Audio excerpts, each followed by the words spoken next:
What's good, beautiful people? I'm the Black Thumb, and this is my man, Ayati. and welcome to New to the Game podcast, the podcast for the casual NBA fan. Now, the casual NBA fan is more interested in the culture, the drama, the fashion, the music. Yeah, and so today I thought it would be cool if we talked a little bit about the business of the NBA, Okay. and in particular, the underwear business of the NBA. So, are you familiar with what's been going on with some of the business dealings in the underwear space within the league? I have a real surface level awareness because, I'm going to give credit to you. You the one who made me aware of this. I had no idea about these underwear that Kim Kardashian was the official designer, creator, spokesperson. I don't know what it really is, but these are the official draws. The official draws of the NBA. I was like, what the fuck? Those are the official draws? And I was like, oh man, that's all I know. All right, these cool. are official draws. Yes. So let's get into it. So essentially at the beginning of this season, the NBA partnered with Kim Kardashian and her business partner, Jen Grady, and his wife, with their company, Skims. Now, Skims was founded in 2019. I want to say September of 2019 by Jen Grady and Kim Kardashian. It's a privately owned company. And essentially, they were initially in women's kind of undergarments, in particular shapewear. So they were a shapewear company and was doing really, really well. They've raised about $4 billion in investing in 4 years of being a business, which is like unreal to make to be raising $1 billion a year. I don't know how sustainable that is, but like that's kind of where they've started. But they recently launched their men's line and saw this as an opportunity to partner with the NBA. So my understanding of the partnership, it's a multi-year deal. I was unable to figure out or find out like what the money metrics are for each partner, for each entity. But just know that it's a multi-year deal, and there's supposed to be like some collaborations, obviously. There's also supposed to be like a community outreach aspect of this deal. I will say that there hasn't been much movement on anything that I've seen other than just seeing the logos on the court at this point. So I'm not really, if I'm being honest, I don't really know what this deal entails, or if this is just a cash grab for the NBA and for Skims, i.e. Kim and her family, or if this is going to be something that is going to be the start of a really long-lasting, fruitful relationship. So with all of that backdrop, what are your thoughts, inklings, feelings, emotions around this new partnership with the NBA and Skims and Kim Kardashian? Like, my initial instinct tells me it's exactly what you said it is, a cash grab. Like, I don't see no authentic reason why a shapewear clothing underwear would be the official underwear for NBA players who are already in shape. Like, it makes no logical sense here. Like, I get it, like it's a sport, so in my mind I would have thought like Under Armour was the official underwear, or even Hanes or Fruit of the Looms or Spalding, or you know what I'm saying? Like, I don't know, like Champion, like Okay, all right. something related to sports would be the official underwear of the NBA and not a shapewear brand. Like, that's not what I think of. And then, like, I think I saw somewhere that Usher was like now a spokesperson for Skims, Yeah. and I'm just like, So Usher, SGA is like the NBA kind of lead spokesperson. I think Nick Bosa, who's the defensive end for the San Francisco 49ers, is also a brand ambassador. So they have a couple of high-profile athletes and entertainers. these are high-profile athletes and entertainers. Who y'all selling these draws to? Like, I don't got that body, so I'm not gonna look like none of them motherfuckers wearing that shit. So why would you even?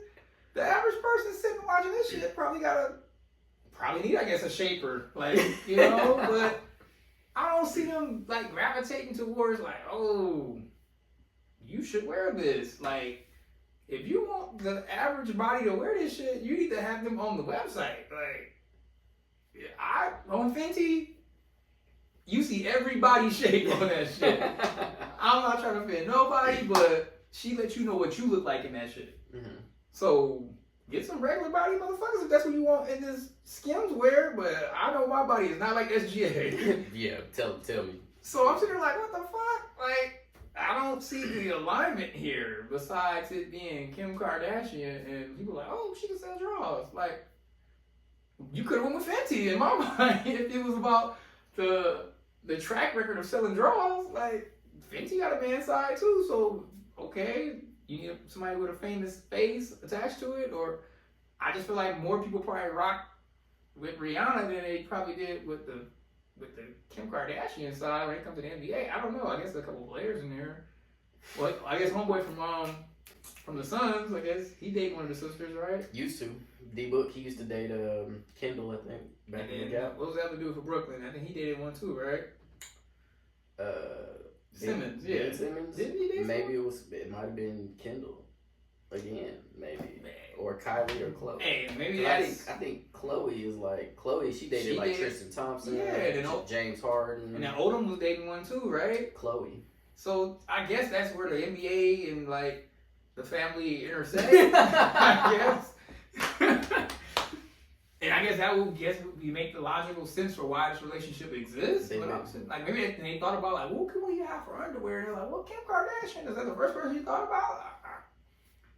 I don't know. Like, to me, it's a cash grab. Like, there's no other logical reason besides the fact that Kim Kardashian sells shit that this is why it's the NBA representative. Like, I can see having NBA celebrity people representing your brand, but the fact that NBA said, no, you represent us for draws, I said, oh, that I don't know where that came from. That came from left. Yeah. Like, complete left. Yeah, no, I mean, I had similar feelings. I was like, oh, this is kind of weird. Like, this one of these things is not like the other. Like, it does feel a little out of place, right? And as I was kind of like doing just a little bit of prep for this episode, like I didn't take a super deep dive on the Kardashian like family and whatnot, and Kim Kardashian, but I did a little bit of homework, and I think like my big takeaway from all of this is it's all about being comfortable doing uncomfortable things. Okay. And so like I think about like all of the kind of major checkpoints for her where like people had really big, strong opinions. Okay. So like the very, very first checkpoint was her and Ray J, the sex tape that came out, whether it was, she leaked it, he leaked it, it doesn't really matter. It got out. And I remember when that tape was out, it was like nothing else in the world mattered. Like that was like all people talked about. And I think for her and for most people would not film themselves having sex. And if they did, or if they wouldn't necessarily want it to be out for public consumption. But again, whether she was comfortable with it or not, because I don't remember who leaked what, she was able to flip that into a come up, right? Like, because at that point in our existence, this was late 90s, early 2000s. This was when like Beyonce, Bootylicious, and like all of like this was when the culture was starting to shift what was attractive and what set the beauty standard, right? And so I think the Kardashians came in, the Kardashian family kind of rose to fame and power during this time and really started to set that beauty standard. Because you could kind of play both sides of the fence, right? Because you could be white enough to be in these rooms, but you had enough body to be like people of color was like all on it. You know what I'm saying? Like it was a different type of thing. So she was able to parlay that into their family, having a show, Keeping Up with the Kardashians, and that was another great opportunity. And they showed great business acumen and savvy as a family to really manipulate manipulate the narrative of their family and to set the narrative of their family.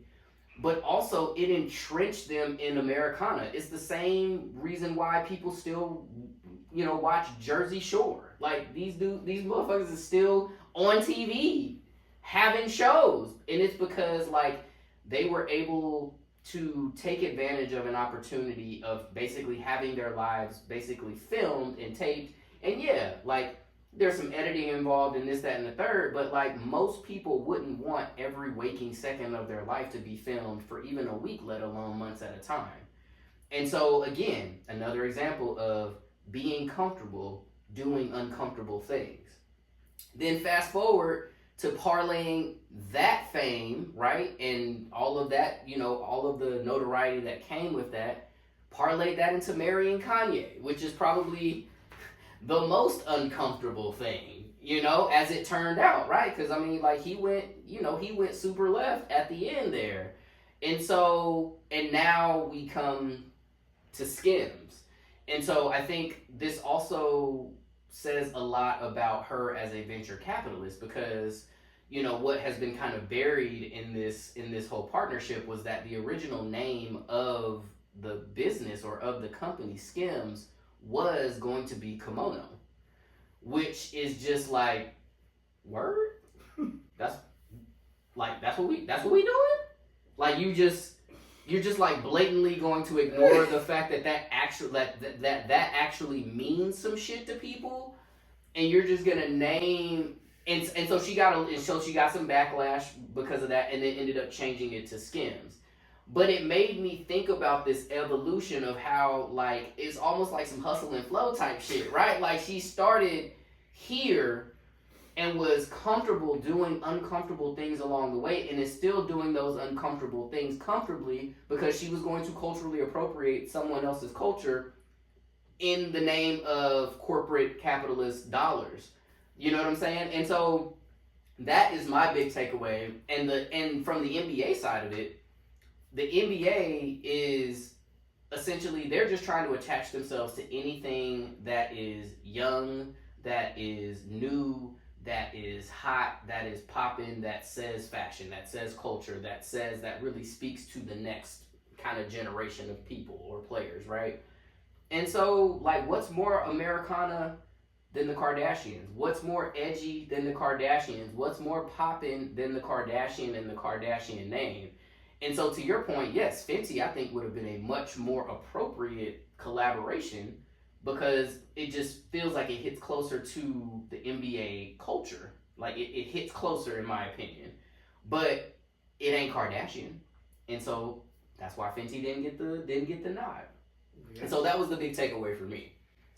I mean, I like the take on it that it's like it seems more intentional for it to be like it's being comfortable doing uncomfortable things, but in my mind, she didn't have to do none of that shit. She put herself in all those uncomfortable situations. Her daddy was a high power lawyer, so you didn't have to be out here doing ratchet shit. So for me, it reeks of the ability. It reeks of, I guess, privilege to have the opportunity to turn fucked up situations into lemonade. Anybody else this shit would happen to, career over. Let's just be frank. You couldn't be. You ain't could you imagine if from a soft porn? Yeah, could you imagine if like her or SZA had a sex tape out? Now we're in a different era. I mean, didn't Drake just have a fucking? Well, Drake is just. He's weird. He's able to bounce back from this shit and not end his whole career from it. But also, Drake is a man. Drake, he has some other inherent privileges as well. And people be like, "Oh, that's just Drake," which I don't think that's fair. I feel like I don't think he should have got canceled. But like, bro, you can't just be out here slaying your shit around all willy nilly just because you feel the need to. Like you bored at home. Like what? Privileged. He's in a privileged position now because of his career that he could do dumb shit. So I'm like, honestly, I think that like, if it was about the money and about how much potential, yeah, I think it's just because their name just kind of is like synonymous with products. You want to stick name on some shit, it's probably gonna sell. Well, so I think that yes, these other brands that have been selling billions of underwear, like literally, there's countless other underwear companies that have been slanging them shit. Even my mom, like Tommy Hilfiger. Like, what the fuck happened to Calvin Klein? Like, what happened to all these other draws? That Ralph Lauren. What happened to these Ralph Lauren? all these other draws that I can think of that's been slung. Billions of dollars of draws that have been out here that are considered high class or whatever, timeless, or even like, even to the young folks, they keep going to get this old shit and they wearing it. Like, why this one? Like, does it have a track record of like, is it athletically sound for you to wear these? Like, if you play this, if you wear this shit during the game, is it gonna help your performance? Is it gonna keep you from sweating? Like, what does it? Why Skims besides Kim Kardashian? And that's like, it just reeks of $4 billion. Bro, they have a $4 billion essentially valuation on what? on her name. That's it.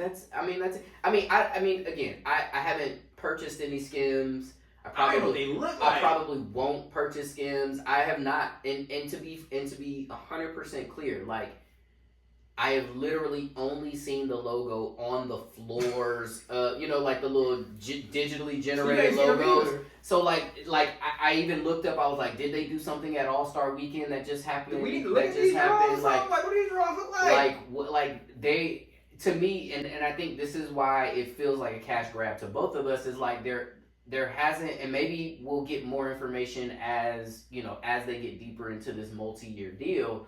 But like, to me, it feels like Kim Kardashian was like, hey, we launching a men's line, and we need to figure out how we can get a foothold in the men's how can we kind of get a leg up. And this is where you have to like, regardless of how you feel about Kim Kardashian and her family personally, like, this is where you actually have to be like, all right, like, respect, because like they figure out ways to get into rooms and get into places and make things happen and flip and dip and do these. I mean, like multiple of them have flipped their own cosmetic lines and have sold them for lots and lots of money. Like, I think it was reported. They literally do anything though. That's what I'm saying. Like, to me, it reeks of, you know what? I want to just start a cosmetic line today, and it literally gets like billions of dollars of funding. But this is my point. People come with ideas every fucking day, and that's why I say it reeks of. There's really no real formula to this business shit besides knowing people. She probably just made a fucking phone call and said, hey, I want to start a men's line. And they're like, oh, okay. They didn't ask for no fucking, can you prove it to me? They didn't ask you, what's your history of it? What's your market size? Have you thought about this shit? They just like, what you gonna do? Well, I'm gonna get athletes and just put them in my underwear. Oh, okay, that's a great idea. Like, this is literally like some high school project shit. And they got fucking $4 billion. Like, that's how I feel. Like, I don't think it was that well thought on their part, but their brand is really strong, where people who actually know what the fuck they're doing will probably make this thing work. Well, and if they don't, they just gonna keep $4 billion. And that's why she's partnered with Jens Grady, because he is the business acumen behind. He knows what the fuck he's doing. Like, so he's the CEO of the company. Again, Kim is the face, and so. And I don't know if I alluded to this earlier or not, but I think this also speaks to the fact that, like, the Kardashian name is Americana now. Like, it is so entrenched in our culture that they can, to your point, can literally wake up one day and be like, hey, you know what? Like, I think I want to start like a skateboarding company. And like, they have access to all the suppliers, all the buyers, all this, that, and the third, and someone's gonna put a bunch of money behind it, because they know that at the end of the day, like, the Kardashian name is behind it, so it's gonna sell. So like, the Kardashians are the new Rockefellers, they are the new Commodores. Like, from a name recognition standpoint in our country, and people just throw money at it, because like, you think about like. Well, that's why I said I don't think the word new should be used. It's the same old formula. Like, I literally feel like all the shit they tell us about how business works is a lie. It's literally motherfuckers who just are No. already planned out and know people are gonna get the resources, and you're gonna cut out all these other people. Like, Correct. I have a really, I don't know if it's a twisted or like jaded view of how business works, but Yes, please speak on that. Okay, so just to give the audience a little bit of context about this, like, both of us have owned businesses at certain points, you know, in the past, and in particular, like, you had a really, like, budding, like, rib delivery business that was, like, really about to pop off. Yeah. And in the process, you were also getting your MBA. And during that time, you were doing lots of formulating, you were creating lots of different things and figuring and really trying to get down to the nitty gritty of, like, what is business. And so I think, and that's really why I wanted to have this chat with you, because I really want to just get your take on, yeah, just like your thoughts on business, on capitalism, and I think the big thing for me, my big essential takeaway was that, like, Kim Kardashian started as a young entrepreneur and ended up being a venture capitalist. yeah. And so, and the story arc for that is, for me, is being comfortable doing uncomfortable things. And I think in the conversations that we've had offline, you figured out that, like, there are lots of uncomfortable things that happen as you're climbing that ladder as a business owner, and in particular as you're trying to go public or be huge, right? Yeah. And so talk a little bit about that, because I think that applies here. In my mind, like, at the end of the day, business is like just seeking profit. And the biggest profit you can get is from extraction. Like, you're extracting the value or the capital of something. So, like, they don't go to these foreign countries to give them jobs or to give opportunities and teach people. It's because you're going to extract as much value and profit from whatever it is you're selling. If I sell it here, I got to pay X amount of dollars. And if I go to this foreign country, they will allow me to pay them nothing so I can make a bigger profit. That's pretty much it. So, it's like I get this jaded view of this whole business transaction. Once you're in the business, you're trying to find ways to pay as little and get as much as you can. And at this point, I can't help but feel like, when I see anything that just sounds too good to be true and sound like it was just easily happen out of nowhere. So for me, I'm like when I say I got a jaded view of business, let me just use an analogy. Like, for me, the world is like a 7-Eleven store. Like, it's a big store with stuff. And there's a clerk that runs it. And there's us, who is a customer that comes into the store. But when we come in the store, think of it more as a person that has like a learning disability, or like some type of mental challenge where they don't quite get everything that's happening in this store. It's a bunch of things in here, but all we want is the fun stuff. We want like a candy bar. But someone gave us $100 bill. Now, a candy bar only costs $2, and if I go grab me a candy bar and give this clerk $100, but I don't have the sense and the wherewithal to know how this thing really works, and if this clerk gives me $2 back and not my actual change, who's at fault in this? Is this clerk just an asshole and evil? Or is it my fault because I didn't have the skill sets or the knowledge and have the financial literacy to know how transactions take place? And it seems like all the time the victims are getting pointed at, saying, oh, it's your fault you got into that terrible ass loan when you went to school. Or it's your fault you got that fucked up ass car loan when they wouldn't give you the right rate. Or it's your fault that you got that fucked up ass house and didn't know the details behind it. It's always the person coming into the store fault when they get taken advantage of by these fucked up ass clerks. And that's the way I kind of look at this whole shit. And I'm just like, man, fuck all that shit. This is some bullshit when I see something fishy. Like, I'm like, $4 billion in 4 years for some fucking drugs.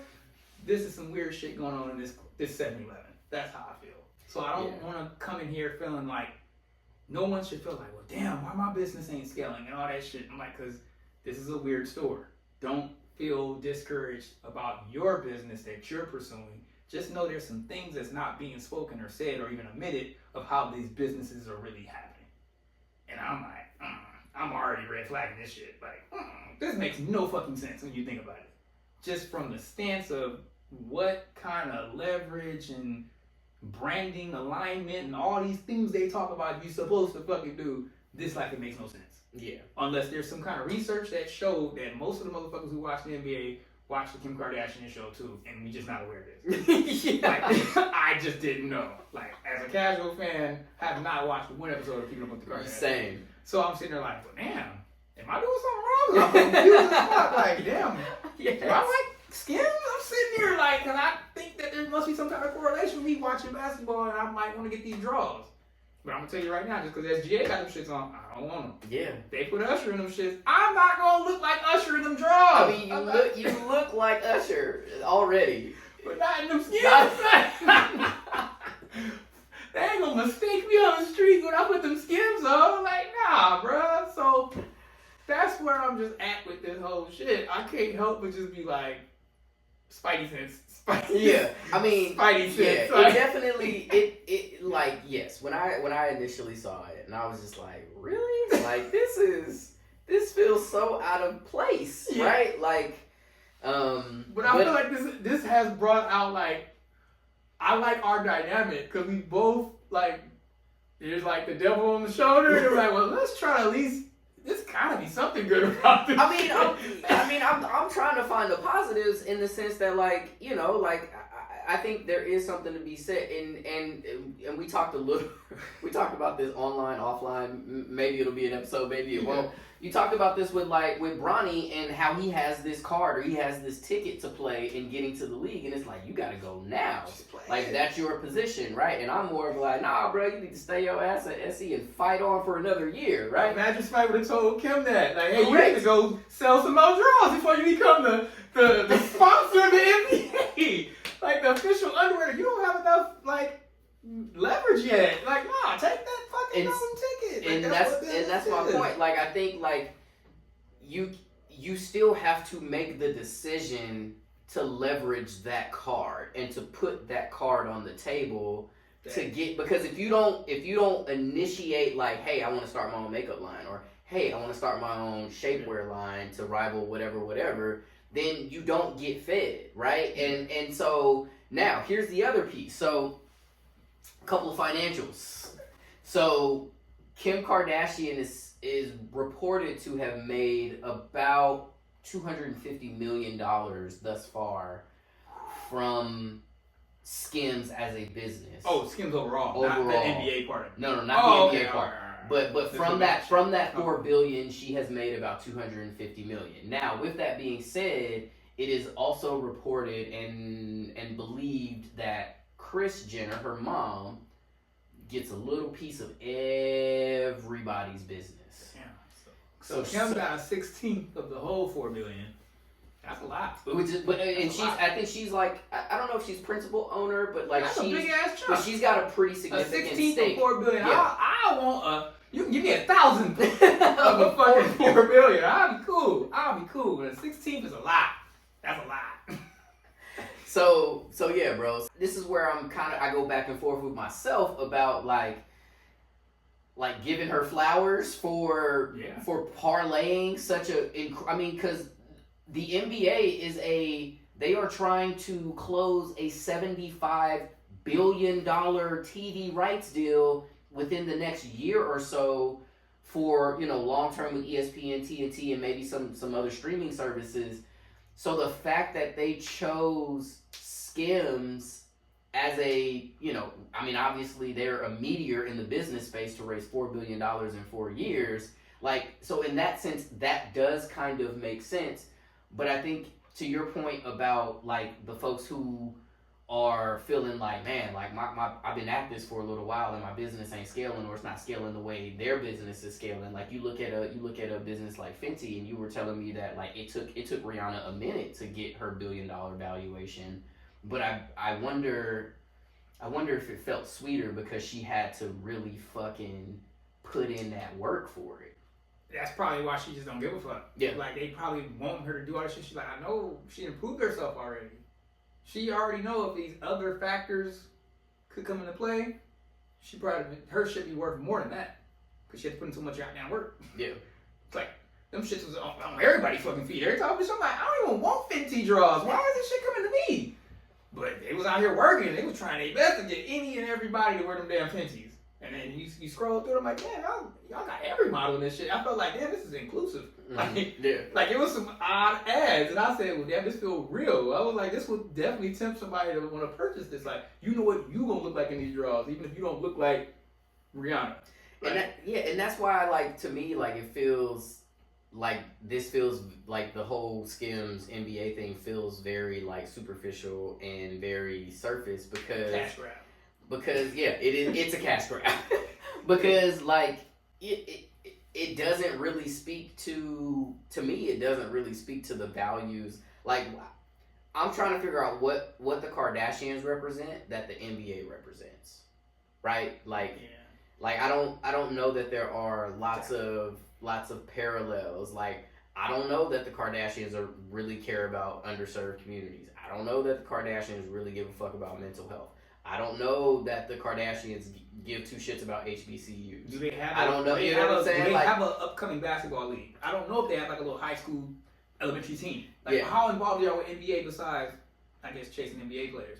I don't know either. And that's what makes it difficult for me to wrap my head around because to your point, but I believe it's gonna win because the way systems work is winners win. The winners keep winning. Mm-hmm. That's why it's going to win. It's not going to win because of some great marketing plan or some great business plan or some magical plan that's going to make this work. No, it's going to win because this is just the way this system work. Winners win. Like it ain't going to be they going to probably tell you this story of this like hard fought battle and all this shit, but I wouldn't believe it with a heartbeat. Yeah, neither would I. I mean, $4 billion in 4 years, that is a lot of money to raise outside of like the tech sector. In like merchandise, like is that I don't even know if that's a real thing. Like I don't know enough about drugs bringing down blood pressure. I don't know. Like I'm saying, they must do something. I don't know enough about the garment industry. I ain't seen these drugs. Know what they do. Like are there any other than like did Supreme become $1 billion in 4 years? Like I don't know that Supreme was lying. They were literally throwing their shit on somebody else's shit to become what they were. That's my point. Like, they were like grinding. Like because I think like some people, and I think this is also a little bit the issue with our culture, right? Like let's talk about like a little bit of like social media, like microwave culture, like an influencer culture.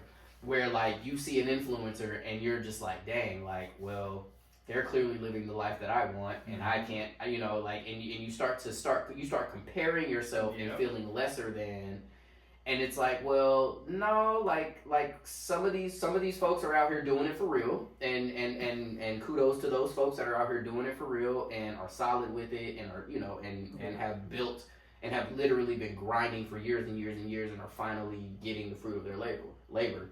And then some of these folks are just plants, right? Like some of these folks are just like, oh, you fit the mold. We're gonna have you sling this because you're the All-American this, or you fit this niche or this niche. So I think the other big kind of takeaway that I had was like, you got to just run your race, man. Like you can't really be out here worried about other people because some people are out here doing it for real and cutting corners and doing shady shit that goes against everything that you hold dear and feel some type of sense of like moral pride around. And then there's people out here that are just like straight up faking, like they're not even in the game. They're just faking like they're in the game. And then there are the people that are actually out there like trying to go get it and just hoping and praying that they get an opportunity, hoping and praying that they can stay funded long enough or that they can raise enough capital long enough to just go another year or whatever the case may be until their thing really, really pops. And so yeah, man. So it's just that the whole situation was just kind of like, I'm not really sure about it. I mean, part of the episode, I think I would love to look at some of these draws. Oh, okay, let's do it. I would like actually wear these motherfuckers? Like, I would love to give my reaction to some of this shit. I don't know what these motherfuckers look like. Let's pull up some draws. Let's also look at these price points too. Ooh, that's also, man, y'all don't know. I'm out here. Damn. I'm frugal, as they would say. Alright. I'm not free 99 frugal. I'm gonna just steal your shit. Skims Benz. Oh, this is the shit with Usher. Usher talked up on the front. the king of the Super Bowl. The winner of the Super Bowl showed up around the front. So, these are basic clothes. Yeah, it's just basics, bro. Wow. Like, it's all basics, but like, bro, like $18 for one pair of boxer briefs? One pair is $18? Bruh. Are they cotton? They, yeah, they I are don't want cotton. no synthetics next to my balls. Yeah, they're cotton. At least they 100% cotton, but Jesus.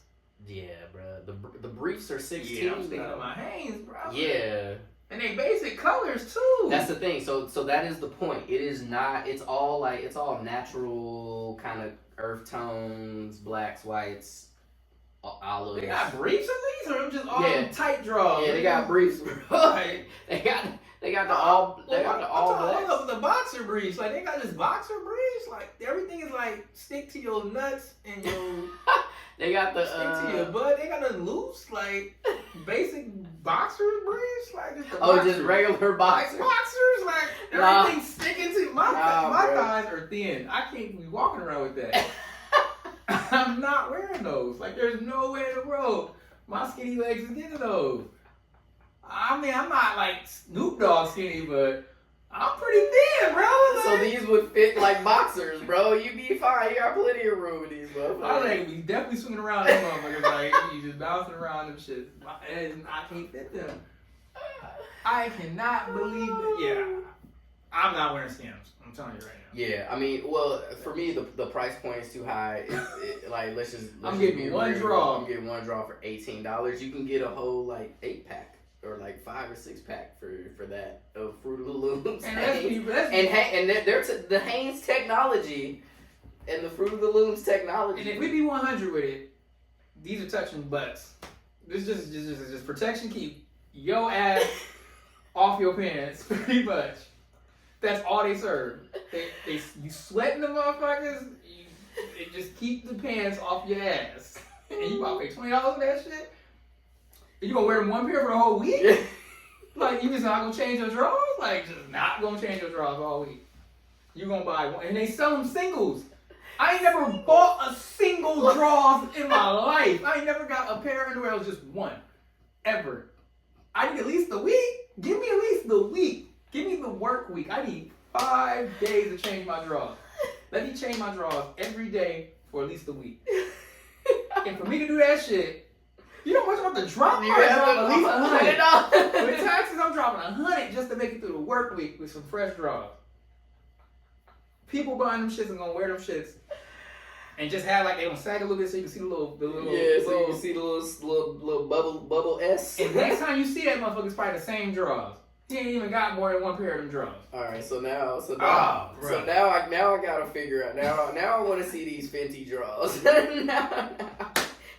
now I'm trying to see these. They wasn't sexy drawers and that. Like, I'm paying $20 for them drawers. They better be silky or these something. basic ass. I'm breaking these out for a reason. They ain't just out. Them ain't everyday drawers. They're definitely not $20. Is not no everyday drawers. All right, let me see. Savage Fenty. They're not even like the Valentine's Day drawers. Like, okay. So basically the same. So you can get some silkies same out for like $6, bro. $6? I can get some $6 drawers from Fenty. Yes, and they got the boxers, bro. The satin boxers. And this is a Rihanna pick right here. These little silkies. Yeah. For $9. Yeah, they have got those on, huh? That's not bad. At least you giving me a different texture. You feel me? Dang, you can get a whole. You can get sleep pants for less money. You can get whole Savage Fenty pajama set. And see, look, you can click the other dudes to see what you look like. Like, if I'm big, look at that. I can kick the big dudes. Look, if I'm a little thicky thick, I can see how I look like in the thicky thicks. Look at that. That's a triple XL drawers. You only got 2 sizes, medium and big. Damn. You got medium drawers and you just big. Bruh. And dude, but you can get a whole pajama set of Savage Fenty, but damn near, for the cost of one pair of underwear of Skims. So I saw I rest Usher my and case. just got like, woo, wait a minute. I felt intimidated. I mean, Usher killed that photo shoot. That's what I'm saying. But at least when I clicked that other size on them Fenty drawers, I was like, oh, this big bro right here, okay, I look better than that. Like, I look decent in these. I look decent in these drawers. And bro, that You need like Wiz Khalifa to be modeling for you to feel confident that you can get shit, in. this motherfucker working out too. I'm like, man, look like his ass. He all kickboxing and shit. There's no longer just skinny fit motherfuckers. Yeah, I know. Just, We the last of them, just bro. basic skinny fit motherfuckers. I'm not like fucking like. We the last. I'm not a fits, twig, but I'm not like. I'm not frail, but I'm definitely not like out here yeah. model and shit. No, it's not happening. Like, Yeah. I'm not about to swell up. and I'm not about to drop $20 and think that these draws gonna be the reason why people give me, Yeah, you no. got the stem draws on. Yeah, no, not at all. It's undergarments, and I don't sag, so nobody gonna never know I got them damn draws on. Yeah. Besides me, and when I gotta go wash them shits, and I'm gonna be mad every time, especially if I wash them shits and they fall apart. Them $20 draws. Let's see how many times I wash them motherfuckers. You supposed to wash draws every time. Ain't no, I'm gonna put these back on. No, them shits is one and done. He's like, oh, I'm gonna put down. Where these shits? You throw them away. You throw them shits in the corner to the next laundry, and they better be able to get washed every week. Them $20 draws gonna make it. They're gonna make it. They had holes in them after 3-4 washes. You gonna be trying to hold on to these shits because you paid so damn much for these them cheap draws. You be like, they done? They done. You just get rid of them shit. Put them in the trash. You get a whole new 5-pack or a 7-pack. If you lucky, you get the 7-pack of the Hanes. The Hanes. Be Like, good cool. for the week. Go get new draws, folks. Go get new draws. Do not try to recycle your $20 draws. Nah, just go get some new Get ones. some new draws. But Cool. So yeah, bro. Any I'm sorry. This shit's so funny. Any final thoughts on the Skims Kardashian saga and partnership with the NBA? I know we didn't really touch on the NBA side of it very much today, but at the end of the day, I'm always rooting for success, even for winners. I like to see winners win, even if it's at the cost of other folks. I'm like, look, I'm not gonna tell you not to win. So, but hey, I'm not hoping that this fails. I just hope it's useful. yeah, You know, to those who wear them. yeah, for sure. Because I would hate you wear these drawers during one of the games and something happens. Have a wardrobe malfunction and just be out. That's my final thought. Yeah, man. I feel similarly. Like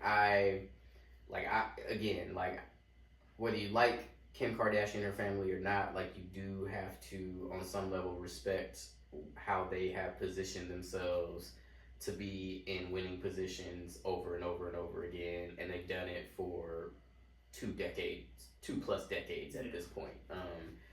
And so I think for me personally, and as an NBA fan, you know, I think I just hope that whatever they are planning to do with this multi-year deal, especially as it relates to community outreach and to creating equity potentially in this space, I hope that they follow through on those things, and I hope that they publicize those things and make it very well known. I'm sure they will. Yeah. Because it's just going to add to each entity's, you know, lore, so to speak, and legacy. But yeah, man, I'm hoping for a good outcome, and I'm hoping that they drop these fucking prices too at some point. Like, damn. Let Like, me doing? at least let me support. Like, jeez, what if I was really about it? Like, how you got me out here choosing between lunch and covering my ass? Like, I can't. You know, like what? Like, am I gonna eat lunch at work this week? Gonna be ramen, gonna be some Thai ramen if you buy them draws. Or am I gonna have some comfortable draws on my ass? You get them draws for 1 week, you can't eat for the rest of the week. You can't eat. You can't eat for the whole week if you buy them draws. Out here balling on a budget. You feel me? You gotta You gotta make some tough decisions Yeah, out don't be here. out here perpetrating, Shoot. like, stunting for the ground. Because you going to be stunting for the ground with them draws. Like, be going commando 4 out of 5 days messing around with Skims just so you can eat some lunch. Man, and please don't try to name drop, because nobody care what kind of underwear you got on. Like, Yeah, don't be that's in the fair. conversation like, I got those Skims Got on. them Skims on, I do bro. not care. Like, Yeah, no one cares what draws you got. They can't see them. Yeah. And I don't think they're going to be that impressed when you take off your pants. Like, oh, you got the Skims? You got them Skims on? You got them Kardashians on? Oh, shoot. Watch out now. You don't need to hide that you got the gut. You know, the Skims are going to be hiding the gut. They're going to find out you got the gut. Just get the draws that fit you. That's how I feel. Just wear what's comfortable to you. All right, folks, we gotta end this episode. Otherwise, we just gonna be laughing for the next hour. Oh man, so that's our show for today. Yeah. We appreciate y'all tuning in on YouTube. We also appreciate you all listening wherever you listen to podcasts. So that's all we got for today, and we'll be back soon. So like we always finish our episodes, Ayati. Stay casual.